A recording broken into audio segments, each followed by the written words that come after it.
Put yourself in the driver's seat of your weight loss journey. Stay tuned.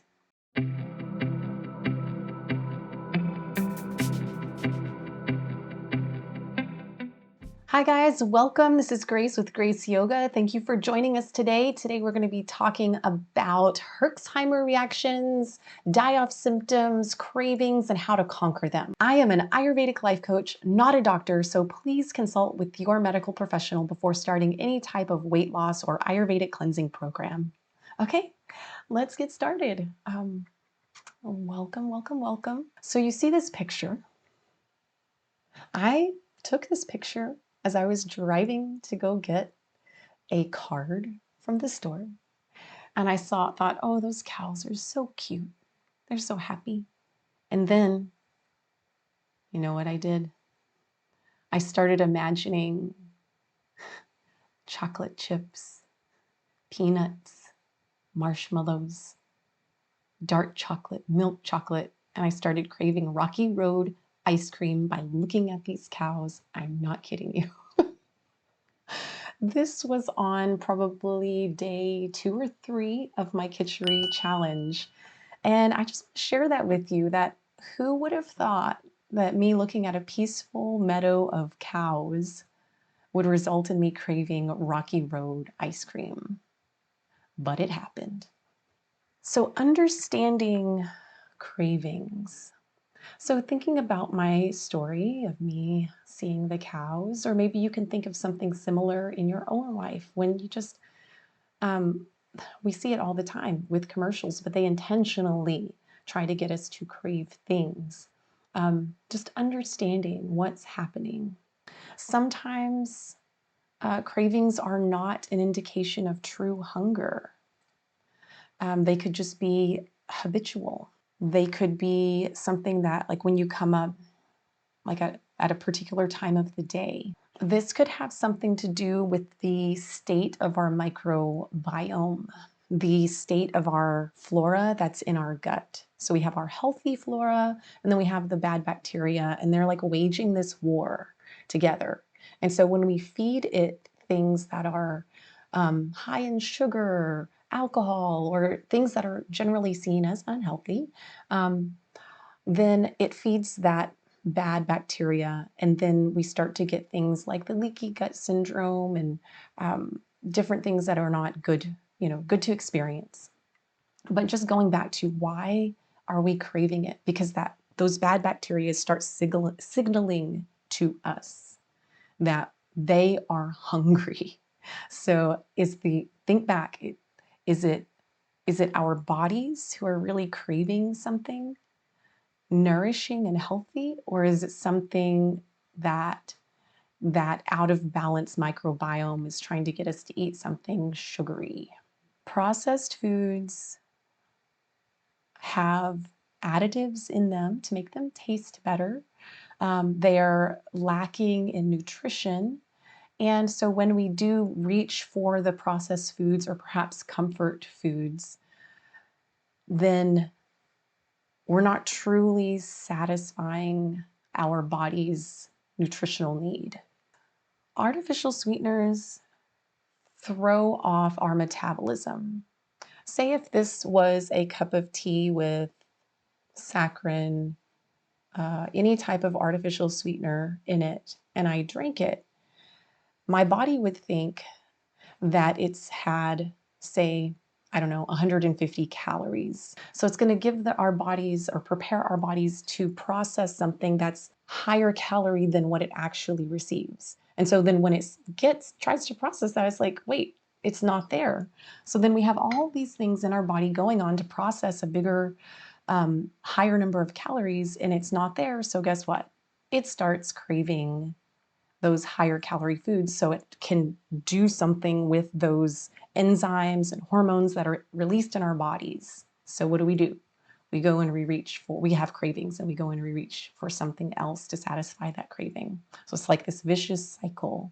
So I highly encourage to steer clear of artificial sweeteners if at all possible. Italy has a lot of bread though, right? They do. They have a lot of bread, and they put lots of, like, whatever they want.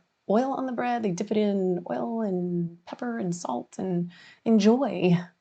And what is khichdi? Let's kind of step, to the side. What is khichdi? Khichdi is rice. It's packed full of carbs and it's got the mung beans, but yet going through that, it was something whole for our bodies that we were able to process. Our body used that. It fully comprehended what the khichdi was and how to process it. It knew what to do with it and it did it. And we lost weight doing it. So it's just like the importance of eating whole foods. I know, I love bread too. And then also, there's moderation. So moderation in everything. Yeah, I love bread. Let's talk about eating out versus eating in. I'm not going to say every place that you go out to eat is bad. However, the ones that are good for you, they normally cost more money. If you want to go out to eat, a lot of times the food that they're giving you has added flavor, a lot of salt, a lot of things that taste really good. They taste amazing, but they have addictive qualities to them so that you will keep coming back and keep coming back, and then you get caught again in a vicious cycle. So eating in, making your own meals is not only less expensive, but you know exactly what goes into your meals. So we can customize, we can be in the driver's seat. Everything that I'm telling you is so that puts you in the driver's seat so that when something is presented to you to eat, that you have the ability to say yes or no. Am I saying say no all the time to all those unhealthy things? No. I'm saying that you will have the power to say, you know what? My body is in a balanced state right now. I can handle eating that piece of cheesecake. I'm fine to do it. And I do eat cheesecake every once in a while, or I will have something that is not on the healthy list of things to do. But I can do that because I had a very long weight loss journey and a lot of experiences. And that's why I'm here to share with you my experiences and my insights and what I've learned through my whole life, almost my whole adult life. It's so freeing. It's so freeing. So everything that I tell you is so that you are put in that driver's seat and that you can lose weight if you want to. Let's talk about how do we navigate these cravings. When they come up, what do we do? What can we do in advance? Is there anything like we can do to help ourselves before the cravings start? And a big thing with that is understand what your dosha is. Are you vata, pitta, kapha, or a combination of two or more of those doshas? Vata is air, space element. Pitta is fire, earth element. Kapha is water, earth element. So just kind of giving you a little bit of insight into what's a dosha. Each of us has our own dosha constitution, and we're all different. I am a pitta kapha. My sister is a pitta vata. And I've met people who are all three equally. The way to find out is I like to recommend the Joyful Belly website. They have a really easy quiz, Joyful Belly. You can take your dosha quiz and it will tell you what your dosha is after checking a few boxes. The only thing is when you're answering those questions, make sure that you're answering them from the lens of when you felt the healthiest and most in balance that you were in your life. And you could even think back to when you were a kid. Like, I felt great.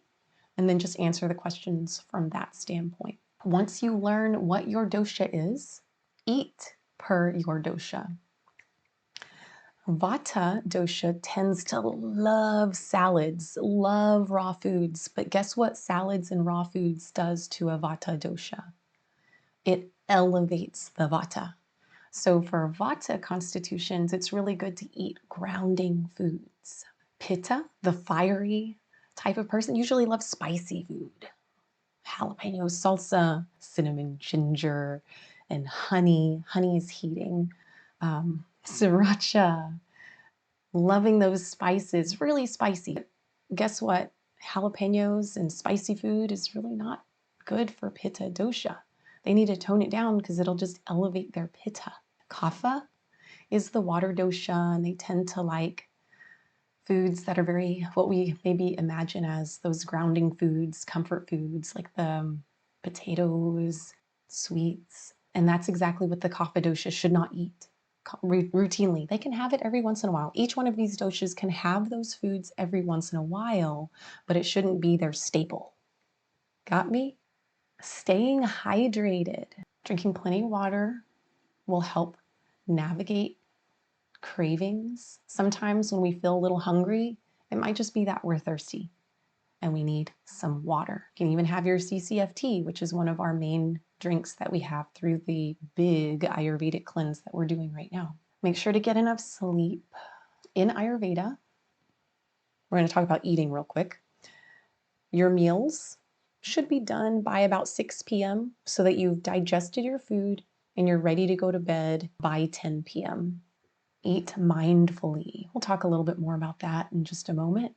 Get physical activity. So if you start to have a craving, try going for a walk, see if that helps. And a lot of times the craving will go away. And then there's EFT tapping, which we have done before here, where we go through and we start with our setup statement. Even though I'm having this craving, I completely love and accept myself. So that's going to be our setup statement. And then you do your tapping. The tapping points. Even though I'm having this craving, I completely love and accept myself. You say that 3 times. And then you go through each point of our EFT tapping. I'm just quickly showing like where the points are right now. But we won't actually do the EFT tapping exercise, but I wanted to put that seed in your mind now so that if you're having a craving and you want to combat that craving, give EFT tapping. Give EFT Give EFT tapping a try. Any questions? Detox reactions, you'll hear them or see them as either Herxheimer reactions, die-off symptoms, or maybe die-off reactions. And when you do, particularly if you jump into the 6-day mono diet challenge, you could potentially feel some of these symptoms or reactions occurring. Things like a headache, fatigue, upset stomach, anything that's a flu-like symptom, you could experience that. You could also experience some emotional roller coasters, maybe sad. I guess it could even go into like burst of like, yeah, like excitement or joy. But or anger, and you're like, if you're normally like a very calm person and then you're doing the 6-day Kitchery mono diet, and it's just like, I'm really angry right now. Just you be aware, and being aware is just the beginning of the more you know, you're prepared to fight that battle. You just kind of know what you're dealing with. Why do they occur? They occur because the toxins in our bodies are stored in various places. A lot of times they're stored in fat cells, and as we are going through the detox and using those fat cells up, those toxins are released into our system.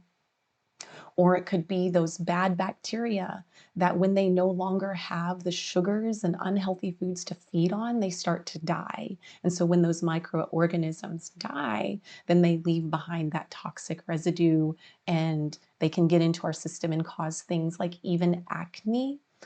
For me, they had caused even like us die. So how do we navigate our detox reactions? What can we do when we feel ill, these flu-like symptoms? Make sure you're drinking lots and lots of water. Dry brushing can help to get the lymphatic system moving along to get the toxins out faster. Eating the supportive foods like the Kitchery helps. The whole foods.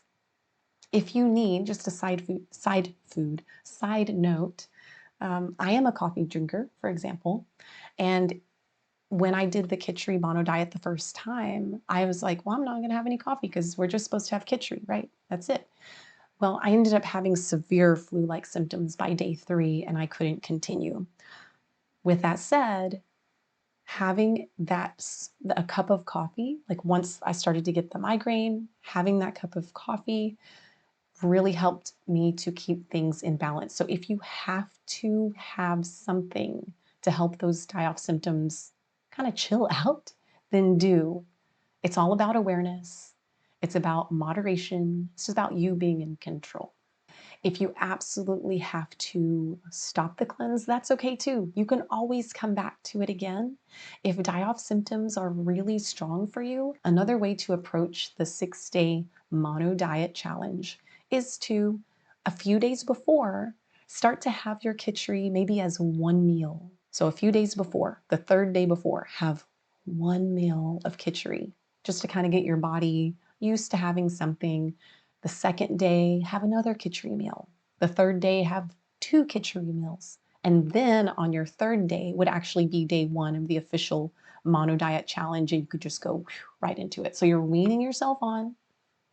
You're on the 6-day mono diet, which includes a wean off period, and you're good. It'll be golden. Light exercise can help. Walking and doing gentle yoga, it also helps to stimulate the lymphatic system. Other tips for success: 75% full rule. If you're looking into weight loss, eat until you're 75% full, stop, give some time, at least 20 minutes. Let your brain register. It takes time for the sensors in your tummy to tell your brain that it's full. Another tip that you can follow is the first burp rule. If you're eating, and then you're like, oh, and you burp, stop eating. That's a signal, that's your body's signal saying, hey, I'm full. I don't need any more. Because your food, you filled your stomach up with enough food that it's pushed that air out. And so now you're full, and yet you don't feel uncomfortable. Use it. It's a really good rule. So, seasonal eating. Just like you have your dosha, going back to the doshas, in the wintertime, certain foods grow. In the springtime, other foods grow. So in the springtime, we have more berries. In the summer, then we have our green beans and okras. And then our fall, we start to have our fall harvests with our grains. Our winter squashes start coming when we get back to winter. So it's like this full cycle. It's such a beautiful thing. And if we eat per the season, that can help set us up for success. When you go to the grocery store and you are looking at the different produce that they have, make sure what you're getting is local. If you can get organic, that's great too. Awareness of equilibrium and the importance of slow changes. I have a story about when I was counting calories, counting and monitoring, really fighting to stay at a lower weight, stay at my ideal weight, which it was a struggle so bad, so hard. I would do my restrictive calorie diet, and I'd finally hit the number. I wanted to be 127. I'm going to get to 127. So then I'd get there for like that first day, and I was so elated and so happy. I would celebrate with some ice cream. Now, that was the worst thing that I could have done, because at that point, what happened is my body was used to the low calorie intake. My metabolism was operating at that low level.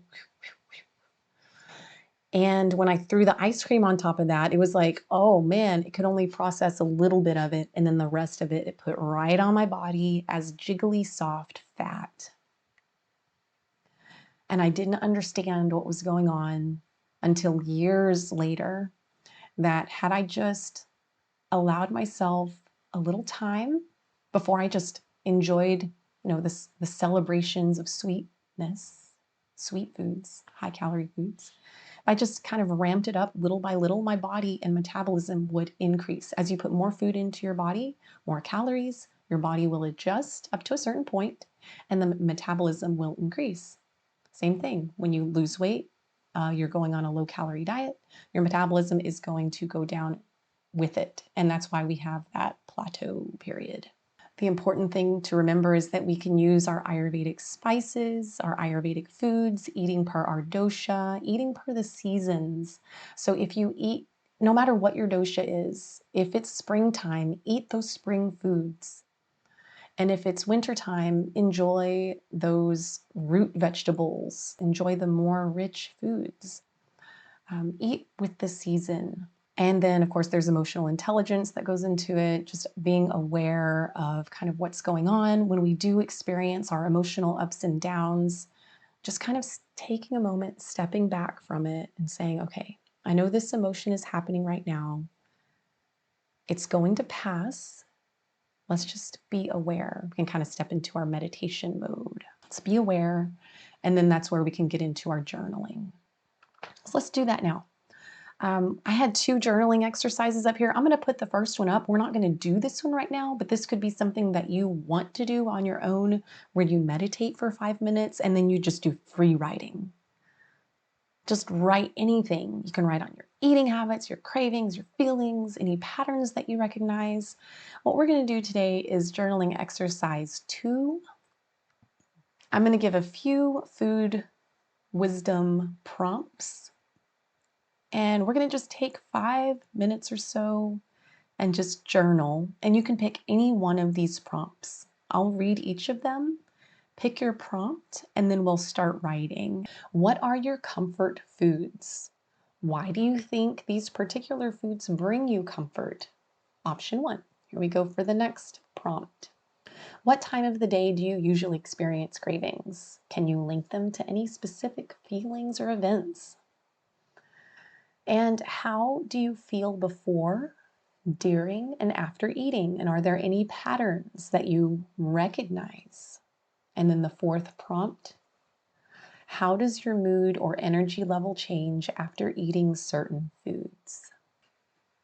If you want to write it with your hand, a pen and paper, you can do that. And we'll put 5 minutes on my stopwatch. I have a timer here. I'm going to put 5 minutes on. We're just going to journal for 5 minutes. So let's go now.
let's do a little bit of reflecting, a little bit of planning.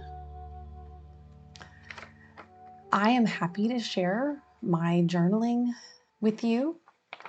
I chose, what are your comfort foods? Why do you think these particular foods bring you comfort? And I put that my comfort foods, and I just listed one of them, are cheese on a tortilla, grilled on maybe a skillet with butter. When I was a kid, it was something that was a meal that I could make for myself. So we go back to that 13-year-old picture of me back at the very beginning. Pull it up. So we go back to this girl would make those cheese and tortilla, basically a quesadilla. I found joy when I ate it. I think I was getting hits of dopamine when I ate it. It was something that I could make for myself. I didn't have to rely on anyone to make it for me. And I realize now that it gave me a sense of control and independence, a sense of freedom, but I didn't really understand what it was doing to me and the effect that it had on my well-being. Now I see that I was getting joy from eating it rather than creating joy in my life from being properly nourished. In a sense, I was a consumer rather than a creator. I could go into that. I've been thinking about that a lot, about how we just consume, buy, eat, get. More, right? To create happiness within our, I did that. So I'm just thinking about how, and then I didn't have the space to actually create and like do what I'm doing right now, bringing this to you, sharing with you, hearing from you, being with you, creating something good, something that will help uplift others and allow me to shine fully. So I feel like that was, I know that's kind of deep. I can still enjoy my cheese on a tortilla with butter, but I realize now that it no longer has a hold on me. Rather, I hold it. I am totally in the driver's seat, and I will eat it if I want to eat it, and I won't if I won't, or if I don't. I hope your journaling was insightful and helped you. We went into some deep topics today, really deep. So if this is a safe space, if you have a question, it's more than likely that somebody here has the same question or comment. And if you have it on your heart or mind to bring it up, please ask. I want to be able to address any questions that you have. If for some reason we don't get to your question today, you're not able to put it in chat, maybe you're on your phone and typing up a question isn't that easy right now. Maybe you need your space after your journaling. You are always welcome to email me. Thanks for joining us today. We have a lot of resources and videos coming up. If you liked what we shared with you today, please like, comment, and subscribe so you know when our next videos come out. If you plan to do your own 6-day Khichdi Mono Diet Challenge, let us know in the comments below. I would love to hear how it goes for you. If you liked what we shared today, make sure to like, comment, and subscribe so that you get notified of when our next videos come out on our Ayurvedic cleansing journey. Happy cleansing!